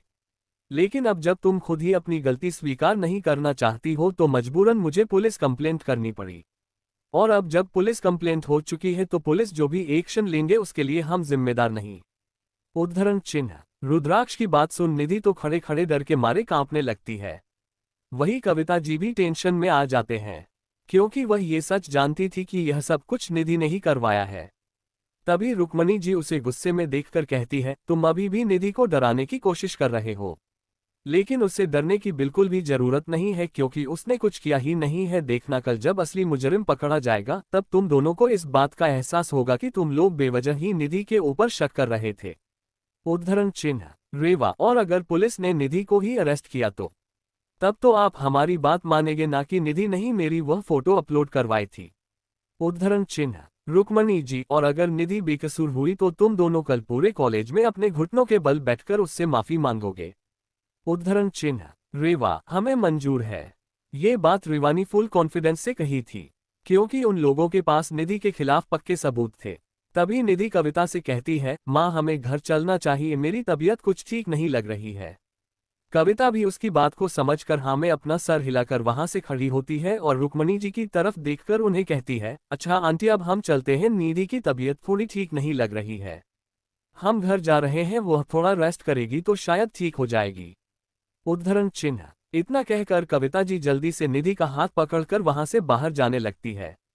तभी रेवा नीति को रोकते हुए कहती है, वैसे निधि कल तुम कॉलेज तो आ रही हो ना? या फिर पुलिस कंप्लेंट की बात सुनकर तुम डर गई हो कि कहीं तुम्हारी चोरी ना पकड़ी जाए? उद्धरण चिन्ह। रेवा की बात सुनकर कविता जी लखड़ाती आवाज में कहती है, मेरी बेटी किसी से डरती नहीं है और उसने कुछ किया ही नहीं है तो फिर डर कैसा? उद्धरण चिन्ह। रेवा, ये तो अच्छी बात है आंटी जी, कल आप अपनी बेटी को कॉलेज जरूर भेजिएगा।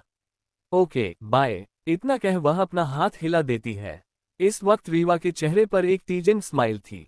उसकी स्माइल से कविता जी चिढ़ जाती है और निधि का हाथ पकड़कर उसे घसीटते हुए वहां से लेकर चली जाती है। उन दोनों को जाता देख रुद्राक्ष अपनी जगह से अंगड़ाई लेते हुए खड़ा होता है और कहता है, अब अगर ये तमाशा खत्म हो गया हो तो हम अपने कमरे में चलते हैं। उद्धरण चिन्ह। तभी कुसुम जी रुद्राक्ष और रेवा को रोक कर कहती है, हाँ बिल्कुल, वैसे भी आज बहुत कुछ हो गया है, तुम दोनों थक भी गए होंगे। फिर उन्हें अचानक से कुछ याद आता है और वह कहती है, अरे हाँ बच्चों, एक मिनट जरा रुको। उद्धरण चिन्ह। कविता जी की बात सुनो रुद्राक्ष और रेवा वहां रुकते हैं और उनकी तरफ देखने लगते हैं। तभी कुसुम जी कहती हैं, हमने इस संडे तुम लोगों के लिए पार्टी रखी है, तो तुम लोग उसे पार्टी में क्या पहनने वाले हो? अगर तुम लोग मुझे वह अभी बता दोगे तो मैं उसके हिसाब से तुम लोगों के लिए कपड़े डिजाइन करवा दूंगी। और क्या तुम लोगों को पार्टी में कोई खास थीम ऐड करवानी है या फिर मैं अपने हिसाब से ही उसकी तैयारी करूं? उसकी बात सुनकर रुद्राक्ष उनसे कहता है, माँ पार्टी की थीम के बारे में तो हमें नहीं पता, पर हम कुछ अपने फ्रेंड्स को बुलाना चाहते हैं, तो आप हमें भी कुछ इनविटेशन कार्ड दे देना जो हम उन्हें दे पाए। और रही बात हमारे कपड़ों की तो आप उसकी भी चिंता मत कीजिए, हम खुद ही मैनेज कर लेंगे। रुद्राक्ष की बात सुन कुसुम जी कहती है, ठीक है, जैसा तुम दोनों चाहो। उद्धरण चिन्ह। तभी राजेंद्र जी कुछ कहने के लिए अपना गला साफ करते हैं, पर इससे पहले कि वह कुछ कहते दरवाजे से मही की आवाज सुनाई देती है, परी भाई। वह ये कहते हुए दौड़कर आकर रेवा से लिपट जाती है। वह बहुत तेज तेज रो रही थी। मही को इस तरह रोता देख रेवा, रुद्राक्ष और कुसुम जी तीनों परेशान हो गए। वही राजेंद्र जी के चेहरे पर भी चिंता की लकीरें झलकने लगी। 32 निधि का सचाया सबके सामने आ गए। मही को रोता हुआ देख कुसुम जी उससे पूछती है, क्या हुआ बेटा, आप रो क्यों रही हो? पर मही उनकी बातों का कोई जवाब नहीं देती और वह बस रोए जा रही थी। उसे इस तरह लगातार रोता देख रुद्राक्ष मही को अपने दोनों हाथों से उठाकर रेवा के बगल में सोफे पर बैठा देता है और वह खुद उसके सामने अपने घुटनों पर बैठ जाता है और प्यार से उसके चेहरे को अपने हाथ में लेकर पूछता है, क्या हुआ प्रिंस, आप इतना क्यों रो रही हो? क्या आपको स्कूल में किसी ने परेशान किया क्या? उद्धरण चिन्ह। रुद्राक्ष की बात सुन मही हाँ में अपना सर हिला देती है और वह रोते हुए कहती है, आपको पता है भाई, जब मैंने आज स्कूल में अपने दोस्तों को बताया कि मेरे पास एक परी है और एक बड़ा भाई है तो सब मुझ पर हंसने लगे और कहा कि मेरा कोई भाई नहीं है और परियां असलियत में नहीं होती। इतना क्या है, मही जोर जोर से रोने लगती है। मही की बात सुन कुसुम जी के चेहरे पर उदासी छा गई। तभी रुक्मणी चाहिए गुस्से से मही को कहती है, सुनो लड़की, आज यहाँ पहले ही बहुत तमाशा हो चुका है, इसीलिए तुम अपनी छोटी मोटी लड़ाइयों के बारे में शिकायत करना बंद करो और चुपचाप अपने कमरे में जाओ। उद्धरण चिन्ह। रुक्मणी जी की बात सुन रेवा और रुद्राक्ष दोनों ही गुस्से से उनकी तरफ देखने लगते हैं। रुद्राक्ष तो इतना गुस्सा में था कि उसे देखकर एक बार के लिए रुक्मणी जी थोड़ा सा डर जाते हैं और आगे कुछ भी कहने की हिम्मत नहीं करती, क्योंकि इस वक्त रुद्राक्ष में प्रताप की ही झलक नजर आ रही थी। फिर रुद्राक्ष और रेवा रुक्मणी जी से अपनी नजर हटाकर मही की तरह देखते हैं और रेवा प्यार से उससे कहती है, आपके दोस्त इसलिए ऐसा कह रहे थे क्योंकि उन्होंने अब तक मुझे और भाई को देखा नहीं ना, इसलिए अगर तुम मुझे और भाई को उनसे मिलवाओगी तो वह आगे से ऐसा कुछ नहीं कहेंगे। उद्धरण चिन्ह। रुद्राक्ष, आप एक काम कीजिए गुड़िया, आप अपने सभी फ्रेंड्स को इस संडे को जो पार्टी है उसमें इनवाइट कीजिए और आप हमें उन सब से मिलवाइए, तब उन्हें यकीन हो जाएगा कि आपके पास सच में एक भाई और परी है, तो फिर वह आपका मजाक कभी नहीं उड़ाएंगे। उद्धरण चिन्ह। रुद्राक्ष की बात सुनते ही मही एकदम से चुप हो जाती है और वह अपने चेहरे पर प्यारी सी स्माइल लाकर कहती है, क्या सच में भाई? अगर मैं अपने फ्रेंड्स को आपसे और परी से मिलवाऊंगी तो वह मेरा मजाक नहीं उड़ाएंगे। रेवा, हाँ बिल्कुल, और अब आप रोना बंद कर दीजिए और अपने कमरे में जाकर फ्रेश हो जाए और थोड़ी देर के लिए आराम कीजिए, ठीक है? मही उसकी बात सुन हमें अपना सर हिलाकर वहां से उठकर अपने कमरे में चली जाती है। कुसुम जी मही, रुद्राक्ष और रेवा के बीच के बॉन्डिंग देखकर बहुत ही खुश हो रही थी और यह खुशी उनके चेहरे से साफ दिखाई दे रही थी। मही के जाते ही बाकी सब भी अपने अपने कमरे में जाने लगते हैं। तभी रूपाली कुसुम जी को पीछे से आवाज देती है, कुसुम आंटी जरा रुक तो। रूपाली की आवाज सुन को समझी रुककर उसकी तरफ असमंजस में देखने लगते हैं। तभी रूपाली उनसे कहती है, कुसुम आंटी, क्या आप मुझे भी पार्टी के कुछ इन्वेस्टिगेशन लेटेस्ट दे सकती है? वह क्या है ना, मैं भी अपने फ्रेंड्स को बुलाना चाहती हूँ और उन्हें रुद्राक्ष और रेवा से इंट्रोड्यूस करवाना चाहती हूँ। वह क्या है ना, कॉलेज में भी उन दोनों के कुछ ज्यादा दोस्त नहीं है और मैंने अपने सभी फ्रेंड को उनके बारे में बताया है और वह सब भी उन दोनों से मिलने के लिए बहुत एक्साइटेड है। इतना कहकर रूपाली उम्मीद भरी नजरों से कुसुम जी की तरफ देखने लगती है। इससे पहले कि कसम जी कुछ कहती, रुक्मणी जी कहती है, तुम्हें इसके लिए इजाजत लेने की क्या जरूरत है बेटा, तुम अपने जितने भी दोस्तों को बुलाना चाहो बुला सकती हो। फिर वह आकाश की तरफ देखकर कहती है, तुम भी अपने जितने भी फ्रेंड्स को बुलाना चाहते हो उन्हें बुला सकते हो। ये तुम्हारे घर की ही पार्टी है, इसके लिए तुम्हें किसी से इजाजत लेने की जरूरत नहीं। उद्धरण चिन्ह। फिर वह कुसुम की तरफ देखकर कहती है, और हाँ सुनो, तुम कुछ इनविटेशन लेटर ऋत्वी और विजय को भी भेज देना ताकि वह भी अपने फ्रेंड्स को बुला सके। उनकी बात सुन कुसुम जी हाँ मैं अपना सर हिला देती है और वहां से चली जाती है। अब एक एक कर सब अपने अपने कमरे में चले जाते हैं। अगले दिन सुबह कॉलेज में रुद्राक्ष और रेवा जैसे ही अपनी क्लास में पहुंचते हैं उन्हें अपने सामने निधि खड़ी मिलती है। इस वक्त उसका सर नीचे की तरफ झुका हुआ था। इस वक्त रूपाली भी उसके पास ही खड़ी होती है। उन दोनों को वहां खड़ा देखकर रुद्राक्ष और रेवा उनके साइड से अपने बेंच पर जाने लगते हैं। तभी निधि ठीक रेवा के सामने आकर खड़ी हो जाते हैं और उन्हें रोकते हुए कहती है, आई एम सॉरी रेवा। निधि की बात सुनकर रुद्राक्ष और रेवा दोनों ही उसके चेहरे की तरफ देखते हैं। निधि को देखकर साफ लग रहा था कि वह पूरी रात सोए नहीं है और सिर्फ रोती रही है। इस वक्त उसकी आंखों में डर साफ नजर आ रहा था। निधि की बात सुन रेवा उसे कहती है, तुम मुझे किस बात के लिए सॉरी बोल रही हो निधि। रेवा का सवाल सुन निधि एक बार के लिए चौंक जाती है, पर फिर वह अपने नजर नीचे झुका लेती है और रोने लगती है। तभी रूपाली निधि का हाथ पकड़कर रेवा से कहती है, रेवा अब इतना भी कठोर मत बनो। तुम भी जानती हो कि वह किस बात के लिए माफी मांग रही है। उससे बस एक छोटी सी गलती ही तो हुई है। तुम उसके लिए उसे इस तरह से टॉर्चर नहीं कर सकती। उसने जो भी किया है वह बस एक छोटी सी गलतफहमी की वजह से किया है और इसके लिए वह शर्मिंदा भी है, तो तुम प्लीज उसे माफ कर दो और इस बात को आगे ना बढ़ाकर यही खत्म करो। उद्धरण चिन्ह। रूपाली ने यह बात बहुत तेज बोली थी जो पूरी क्लास सुनती है। रूपाली की बात सबका ध्यान उन दोनों की तरफ चला जाता है। निधि इस वक्त अपना सर झुकाए रो रही थी और रूपाली भी इस वक्त बहुत ही डरी हुई और दयनीय दिखने की कोशिश कर रही थी। उन दोनों की इस हालत को देखकर और रूपाली की बातों को सुनकर ऐसा लग रहा था जैसे रेवा उन दोनों को परेशान कर रही है और बेवजह ही उनसे माफी मंगवा रही है। रेवा रूपाली की चाल को अच्छे से समझ चुकी थी कि वह अभी भी रेवा को सबके सामने बुरा और खुद को अच्छा साबित करना चाहती है और उसकी यह चाल कामयाब भी होती हुई भी नजर आ रही थी। पर रेवा ने अपनी कोल्ड आवाज में पलटवार करते हुए कहा, सिर्फ एक छोटी सी गलती। हाँ वैसे सही कहा आपने, ये बस एक छोटी सी गलती ही तो है। वैसे भी किया ही क्या है, मिस निधि वर्मा ने सिर्फ कॉलेज फोरम पर मेरी एक फोटो ही तो अपलोड करवाई है और उसके नीचे दिखा दिया कि तारांकन कॉलेज के फर्स्ट डे ही एक लड़की ने कॉलेज के सबसे हैंडसम लड़कों के ग्रुप को पटा लिया। तारांकन, हाँ ये बात अलग है कि इस न्यूज़ की वजह से पूरे कॉलेज में मुझे कैरेक्टरलेस समझा जा रहा है और मेरे बारे में लोग गलत बातें बोल रहे हैं। रेवा ने यह बात इतनी तेज बोली थी कि शायद उसकी आवाज क्लास के बाहर तक जा रही थी। रेवा की बात सुन पूरी क्लास चौंक गई और सब अपनी आंखें फाड़े रूपाली और निधि को देखने लगते हैं।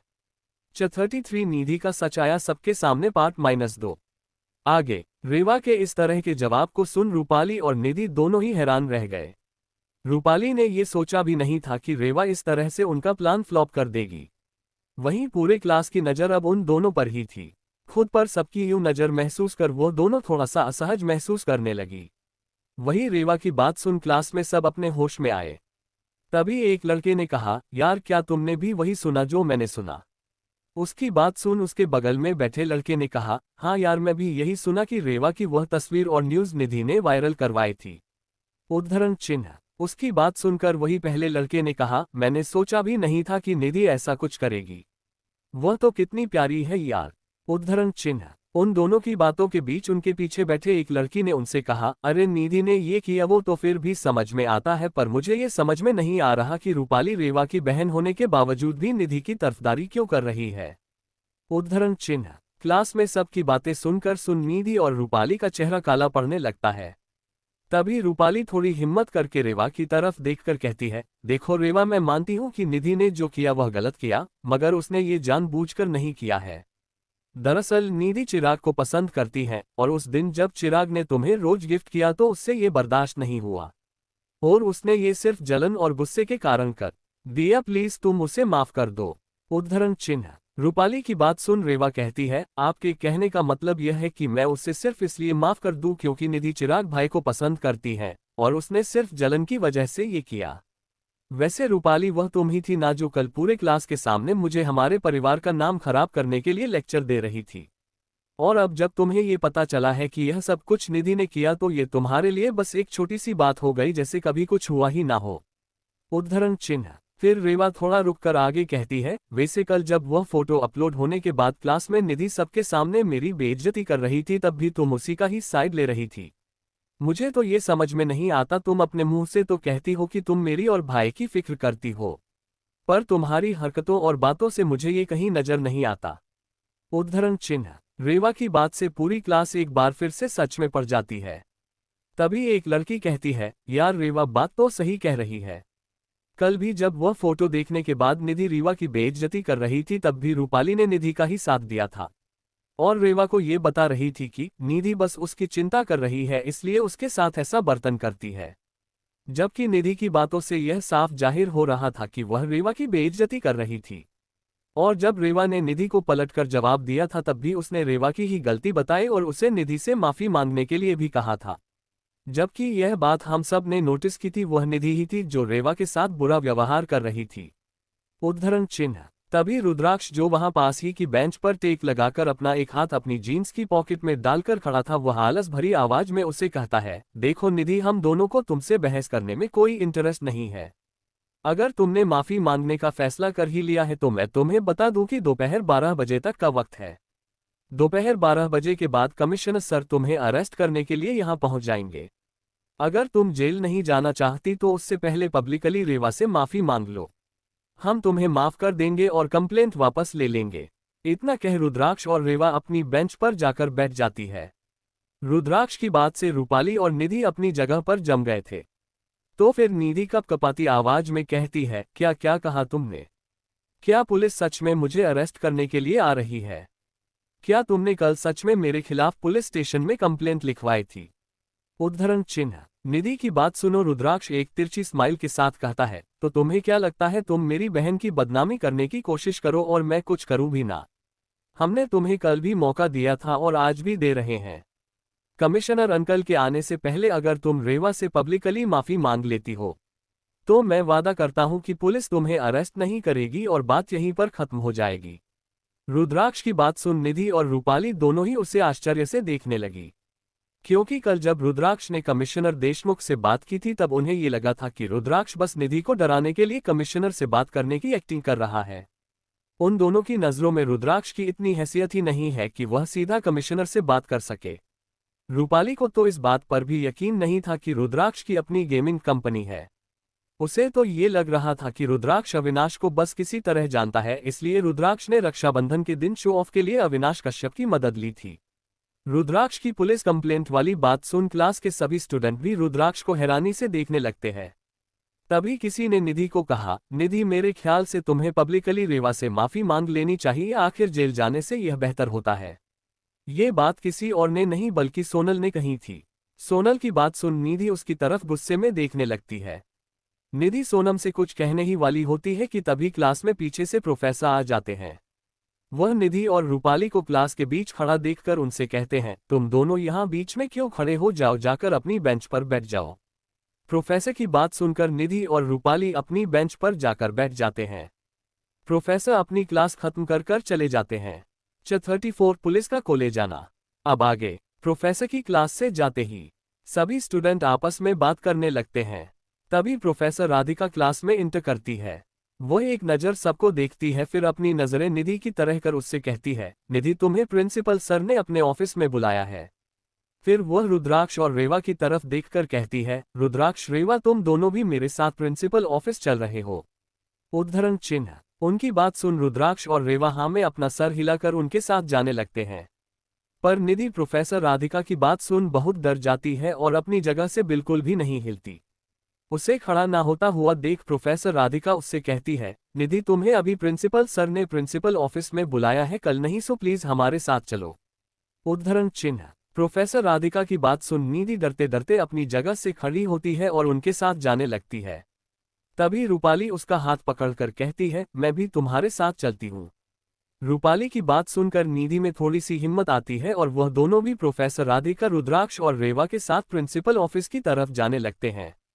वैसे तो रूपाली निधि के साथ जाना नहीं चाहती थी, पर उसे डर था कि कहीं निधि सजा से बचने के लिए सबको ये ना बता दे कि उसने ये सब रूपाली के कहने पर किया था। उन सब के क्लास से जाते हैं सभी बच्चे आपस में बात करने लगते हैं और वह अंदाजा लगाने लगते हैं कि अब आगे क्या होगा। प्रिंसिपल ऑफिस में वहीं दूसरी तरफ प्रिंसिपल ऑफिस में प्रिंसिपल सर अपनी चेयर पर बैठे अपना सहला रहे थे। इस वक्त उनके चेहरे पर चिंता साफ देखी जा सकती थी, क्योंकि उनके सामने इस वक्त शहर के पुलिस कमिश्नर देशमुख बैठे हुए थे। कमिश्नर देशमुख ने प्रिंसिपल सर को केस के बारे में सारी डिटेल दे दी थी और उन्होंने निधि को प्रिंसिपल ऑफिस में बुलाने के लिए कहा था कि वह उसे अरेस्ट कर सके, और साथ ही उसने निधि के पेरेंट्स को भी कॉलेज बुलाने के लिए कह दिया था। प्रिंसिपल सर ने भी कविता वर्मा को इन्फॉर्म कर दिया था कि कॉलेज में पुलिस निधि को अरेस्ट करने के लिए आई है। निधि के अरेस्ट होने की बात सुन कविता वर्मा भी जल्द से जल्द कॉलेज पहुंच जाती है, और जब वह कॉलेज में पहुंचती है तब प्रिंसिपल सर निधि को बुलाने के लिए प्रोफेसर राधिका को कहते हैं, और साथ ही उन्होंने प्रोफेसर राधिका को रुद्राक्ष और रेवा को भी बुलाने के लिए कह दिया था। जैसे ही प्रोफेसर राधिका, रुद्राक्ष, रेवा, निधि और रूपाली प्रिंसिपल ऑफिस में इंटर करने वाले होते हैं, तभी उन्हें कविता वर्मा की आवाज सुनाई देती है। वह इस वक्त कमिश्नर देशमुख से कह रही थी, कमिश्नर सर, आपसे जरूर कोई गलतफहमी हुई है। मेरी बेटी ऐसा कुछ कभी कर ही नहीं सकती। आपको शायद पता नहीं होगा कि मैं और मेरी बेटी निधि तो रावत फैमिली का ही एक हिस्सा है। वह तो रेवा को अपनी छोटी बहन की तरह मानती है, वह भला उसके साथ ऐसा क्यों करेगी। उद्धरण चिन्ह। जैसे ही निधि अपनी माँ की आवाज सुनती है, वह तुरंत रोते हुए जाकर उससे लिपट जाती है और कहती है, मोम प्लीज, मुझे जेल नहीं जाना, मुझे बचा लीजिए। निधि को रोता हुआ देख कविता उसे अपने बाहों में समा लेती है और उसके सर पर हाथ पैर कर कहती है, तुम चिंता मत करो बेटा, मोम तुम्हें कुछ नहीं होने देगी। उद्धरण चिन्ह। रूपाली भी निधि के साथ जाकर खड़ी हो जाते हैं और प्रोफेसर राधिका प्रिंसिपल सर के टेबल के पीछे जाकर खड़े हो जाते हैं। वही रुद्राक्ष और रेवा थोड़ा देर से प्रिंसिपल ऑफिस में इंटर होते हैं। वह सीधे दरवाजे के पास से अंदर आते हैं और थोड़ा आगे आकर प्रिंसिपल सर के टेबल के सामने खड़े हो जाते हैं। इस वक्त उनकी एक तरफ कमिश्नर सर और उनकी टीम थी और दूसरी तरफ कविता वर्मा, निधि और रूपाली खड़े थे। रुद्राक्ष और रेवा जैसे ही ऑफिस के अंदर आते हैं, वह सबसे पहले प्रिंसिपल सर को ग्रीट करते हैं, फिर वह कमिश्नर सर की तरफ देखते हैं। फिर वह दोनों अपने चेहरे पर बिना किसी भाव के निधि, रूपाली और कविता वर्मा को देखने लगते हैं। वह ऐसे ही खड़े रहते हैं और कुछ भी नहीं बोलते। उन्हें यूं भावहीन चुपचाप खड़ा देख कविता वर्मा उन्हें गुस्से में रहती है, रुद्राक्ष, रेवा, मैंने सोचा नहीं था कि तुम लोग मेरी बेटी के साथ इतना बुरा बर्ताव करोगे। मेरी बेटी ने तुम लोगों का क्या बिगाड़ा है जो तुम लोग उसे पर इस तरह के झूठे इल्जाम लगा रहे हो। उद्धरण चिन्ह। उनकी बात सुन रुद्राक्ष और रेवा कुछ नहीं कहते, तभी कमिश्नर देशमुख उन्हें सामने आकर कहते हैं, उन दोनों ने आपकी बेटी पर कोई भी झूठा इल्जाम नहीं लगाया है। पुलिस इन्वेस्टिगेशन में यह बात साबित हुई है कि रेवा की फोटो और न्यूज़ कॉलेज फोरम पर अपलोड करने के लिए आपकी बेटी ने किसी को पैसे दिए हैं और उसी ने वह तस्वीर भी भेजी थी, साथ ही न्यूज़ का कैप्शन भी। हमारे पास उसे अकाउंट की डिटेल्स है जिससे वह तस्वीर अपलोड की गई है, और साथ ही उसे अकाउंट होल्डर और आपकी बेटी के चैट रिकॉर्ड्स और आपकी बेटी ने जो पैसे उसे ट्रांसफर किए हैं उसके रिकॉर्ड भी है। तो आप यह नहीं कह सकती कि रुद्राक्ष और रेवा आपकी बेटी को फंसा रहे हैं, जबकि वह आपकी बेटी है जिसने क्राइम किया है। उद्धरण चिन्ह। कमिश्नर देशमुख की बात सुन कविता जी और निधि एक बार के लिए हैरान रह जाते हैं। उन्होंने सोचा नहीं था कि पुलिस वाले इतनी सटीक सबके साथ निधि को अरेस्ट करने के लिए आएंगे। नीति तो उनकी बात सुनकर रोने ही लगते हैं। कविता जी उसे संभालने लगती है। फिर कविता वर्मा रुद्राक्ष और रेवा की तरफ देखकर कहते हैं, रेवा प्लीज ये कंप्लेंट वापस ले लो। देखो, मैं मानती हूँ निधि ने ये गलती की है, पर अगर वह अरेस्ट हो गए तो उसका फ्यूचर खराब हो जाएगा। मैं तुम दोनों को हमेशा से अपने बच्चों की तरह ही मानती आई हूँ, इसलिए प्लीज तुम मेरे खातिर इस बार निधि को माफ कर दो। मैं ध्यान रखूंगी कि वह अगली बार से ऐसा कुछ ना करे।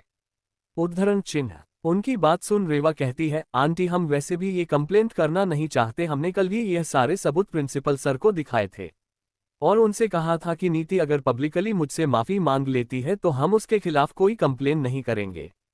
और यही बात हमने आपको घर पर भी कही थी, पर वह आप लोग थे जो यह मानने को रेडी नहीं थे कि निधि ने ये सब किया है, इसीलिए हमें मजबूरन पुलिस कंप्लेन करवानी पड़ी। उद्धरण चिन्ह। रुद्राक्ष, अभी भी देर नहीं हुई। अगर निधि रेवा से माफी मांग लेती है तो हम ये कंप्लेंट वापस लेने को रेडी है। उद्धरण चिन्ह। रुद्राक्ष की बात सुन कमिश्नर देशमुख उनसे कहते हैं, रुद्राक्ष क्या तुम सच में यही चाहते हो? इस लड़की ने क्राइम किया है और तुम इसके बदले बस उससे माफी मंगवाना चाहते हो। उद्धरण चिन्ह। कमिश्नर की बात सुन रेवा रहती है, पुलिस अंकल आप तो हमें जानते हैं ना कि हम बात को इतनी आसानी से जाने देने वालों में से नहीं है। नीति हमारी कजिन सिस्टर की बेस्ट फ्रेंड है। इतना ही नहीं, उनकी मॉम को हमारी दादी माँ अपनी बेटी की तरह मानती है। इसीलिए हम बस थोड़ी सी नरमी में परत है। और वैसे भी वह अभी कॉलेज के फर्स्ट ईयर भी है। अगर वह अभी अरेस्ट हो जाती है तो उसका फ्यूचर खराब हो जाएगा। और हम नहीं चाहते कि हमारी वजह से किसी की लाइफ बर्बाद हो। उसने गलती की है तो अगर वह सॉरी बोल देगी तो हम उसे माफ कर देंगे। उद्धरण चिन्ह। वह लोग ये बात कर ही रहे होते हैं कि तभी प्रिंसिपल ऑफिस में कोई अंदर आता है। वह एक नज़र सबको देख कमिश्नर देशमुख को देख कहता है, कमिश्नर सर आप निधि को अरेस्ट नहीं कर सकते, हम अपने बच्चों की तरफ से की गई कंप्लेंट वापस लेते हैं। उद्धरण चिन्ह। 35 रुक्मणी जी का कॉलेज आना। अब आगे वह शख्स कोई और नहीं रुक्मणी जी थी। दरअसल कविता वर्मा को जैसे ही प्रिंसिपल सर ने कॉल कर बताया था कि निधि को अरेस्ट करने के लिए पुलिस कमिश्नर आए हैं तो उसने तुरंत यह बात रुक्मणी जी को बता दी थी और उनसे रिक्वेस्ट की थी कि वह कॉलेज आकर रेवा और रुद्राक्ष को समझाएं कि वह अपनी कंप्लेंट वापस ले ले। रुक्मणी जी को देखकर कविता वर्मा को थोड़ी राहत महसूस होती है। उसे अब लगता है कि अब निधि अरेस्ट नहीं होगी क्योंकि रुक्मणी जी रुद्राक्ष और रेवा को वह कंप्लेंट वापस लेने के लिए मना लेगी। रुक्मणी जी को देखकर कमिश्नर देशमुख उन्हें कहते हैं, जी आप कौन हैं माँ जी, और आप रुद्राक्ष की गई कंप्लेंट को वापस लेने की बात क्यों कर रही है? उद्धरण चिन्ह। कमिश्नर देशमुख की बात सुन रुक्मणी जी उनके सामने आकर खड़ी होती है और अपने सख्त आवाज में रहती है, मेरा नाम रुक्मणी रावत है और मैं रुद्राक्ष और रेवा की दादी माँ हूँ। रुद्राक्ष और रीवा ने यूं ही जोश में आकर यह कंप्लेंट कर दी थी, मैं उन दोनों की तरफ से वह कंप्लेंट वापस लेना चाहती हूँ। उद्धरण चिन्ह। रुक्मणी जी की बात सुनो कमिश्नर देशमुख एक नज़र रुद्राक्ष और रेवा को देखते हैं, जैसे वह उससे पूछ रहे थे कि क्या वह माँ जी सच कह रही है या नहीं। रुद्राक्ष उनकी नजरों में सवाल को समझकर उनसे कहता है, हाँ कमिश्नर अंकल ये हमारी दादी माँ है। उद्धरण चिन्ह। रुद्राक्ष की बात सुनो कमिश्नर देशमुख एक नज़र रुक्मणी जी को देखते हैं, फिर उन्हें कहते हैं, मुझे माफ कीजिएगा माँ जी, पर मैं आपकी जानकारी के लिए बता दूं कि यह कंप्लेंट सिर्फ रुद्राक्ष और रेवा के कहने पर ही वापस ली जा सकती है, आपके कहने पर नहीं। अगर वह मुझे कंप्लेंट वापस लेने के लिए कहेंगे तो मैं उसे जरूर ले लूंगा। उद्धरण चिन्ह। कमिश्नर देशमुख की बात सुन रुक्मणी जी रुद्राक्ष और रेवा की तरफ देखती हैं। वह ये जानती थी कि ये दोनों बच्चे उसकी बात नहीं मानने वाले, फिर भी वह एक बार निधि के लिए कोशिश कर देखना चाहती थी। वह कुछ कहती उससे पहले ही रुद्राक्ष अपनी जगह से हिलकर प्रिंसिपल सर के टेबल के पास रखी चेयर को खींचता है और उसे दादी के पीछे लगा देता है और कहता है, आपको जो कहना है वह बैठकर कहिए दादी माँ, वैसे भी माँ ने बताया था कि आपके घुटनों में दर्द रहता है, ज्यादा देर खड़े रहना आपके लिए अच्छा नहीं। उद्धरण चिन्ह। रुद्राक्ष का ये व्यवहार देख रुक्मणी जी आश्चर्य में पड़ जाती है, पर फिर वह उससे चेहरे पर बैठ जाती है। फिर उनकी नज़र रोती हुई निधि पर चली जाती है। वह गुस्से में आकर रुद्राक्ष से कहती है, देखो रुद्राक्ष तुम ये कंप्लेंट वापस ले लो, चाहे जो भी हो, निधि भी हमारे परिवार का ही एक हिस्सा है, तुम उसके साथ ऐसा नहीं कर सकते। उद्धरण चिन्ह। उनकी बात सुन रुद्राक्ष कहता है, दादी माँ जहां तक मैं जानता हूं निधि वर्मा परिवार की बेटी है और इसलिए वह हमारे परिवार की कोई नहीं, और अगर उसका हमारे परिवार से कोई रिश्ता है भी तो वह सिर्फ दोस्ती का है, परिवार का नहीं। और वैसे भी हमने तो पहले ही कह दिया था अगर वह रेवा से माफी मांग लेती है तो हम पुलिस कंप्लेंट नहीं करेंगे, पर वह तो बार बार इनकार कर रही है तो जाहिर सी बात है हमें पुलिस कंप्लेंट करनी ही थी। उद्धरण चिन्ह। रेवा, दादी माँ हम तो अभी भी कंप्लेंट वापस लेने के लिए तैयार है, बस आप निधि को मना लीजिए कि वह मुझसे माफी मांग ले। उद्धरण चिन्ह। उन दोनों की बात सुनकर रुक्मणी जी से कुछ कहने को ही नहीं बन रहा था, क्योंकि यह बात तो सच थी। रुद्राक्ष और रेवा ने निधि को पहले भी मौका दिया था कि अगर वह रेवा से माफी मांगने की तो वह पुलिस कंप्लेंट नहीं करेंगे। फिर वह निधि की तरफ देखकर कहती है, निधि बेटा चलो यहाँ आओ और रेवा को सॉरी बोल दो, वह तुम्हें माफ कर देगी। उद्धरण चिन्ह। रुक्मणी की चाहती थी कि बात प्रिंसिपल ऑफिस के अंदर ही खत्म हो जाए तो अच्छा है। कविता जी भी उनकी बात समझ जाती है और वह निधि को इशारा करती है कि वह अभी जाकर रेवा को सॉरी बोल दे। निधि भी अपनी माँ की का इशारा समझ जाती है और रेवा के सामने जाकर खड़ी हो जाती है और उससे कहती है, सॉरी रेवा, मैंने जो भी किया उसके लिए मुझे माफ कर दो, मैं प्रॉमिस करती हूँ कि मैं अगली बार से ऐसा कुछ भी नहीं करूँगी। उद्धरण चिन्ह। इससे पहले कि रेवा और रुद्राक्ष कुछ कहते हैं, रुक्मणी जी कहते हैं, देखो अब उसने माफी मांग भी ली, अब तुम लोग ये कंप्लेंट वापस ले लो। उद्धरण चिन्ह। रुक्मणी जी की बात सुन रेवा नाम में अपना सर हिलाकर कहती है, नहीं दादी माँ, बात पब्लिकली माफी मांगने की हुई थी, ना कि अकेले में प्रिंसिपल ऑफिस में। उसने सबके सामने मेरा करैक्टर खराब करने की कोशिश की है तो उसे माफी भी सबके सामने ही मांगनी पड़ेगी। अगर उसने ऐसा नहीं किया तो मैं कंप्लेंट वापस नहीं लेने वाली।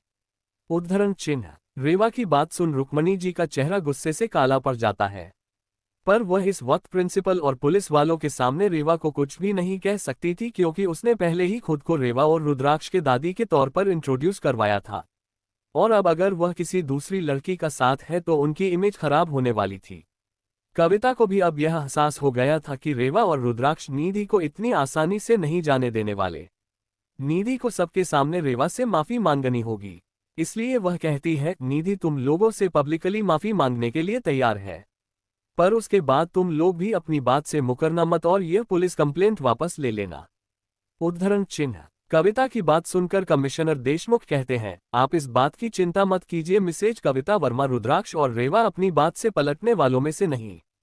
उद्धरण चिन्ह। कमिश्नर देशमुख की बात सुनकर हर कोई उनकी तरफ देखने लगता है और यह सोचता है कि कमिश्नर देशमुख रुद्राक्ष और रेवा को इतनी अच्छी तरीके से कैसे जानते होंगे। अब निधि भी माफी मांगने के लिए हाँ कर देती है। कुछ देर बाद सभी लोग और स्टूडेंट्स कॉलेज के ऑडिटोरियम में खड़े थे। निधि और प्रिंसिपल सर स्टेज पर खड़े थे, वही रुद्राक्ष, रेवा, रुक्मणी जी, कविता वर्मा और कमिश्नर देशमुख स्टेज के बगल में खड़े थे। वही ऑडिटोरियम कॉलेज के स्टूडेंट से भरा हुआ था। आज के लिए इतना। हाय दोस्तों, मिलते हैं नेक्स्ट चैप्टर में। Thanks for watching guys.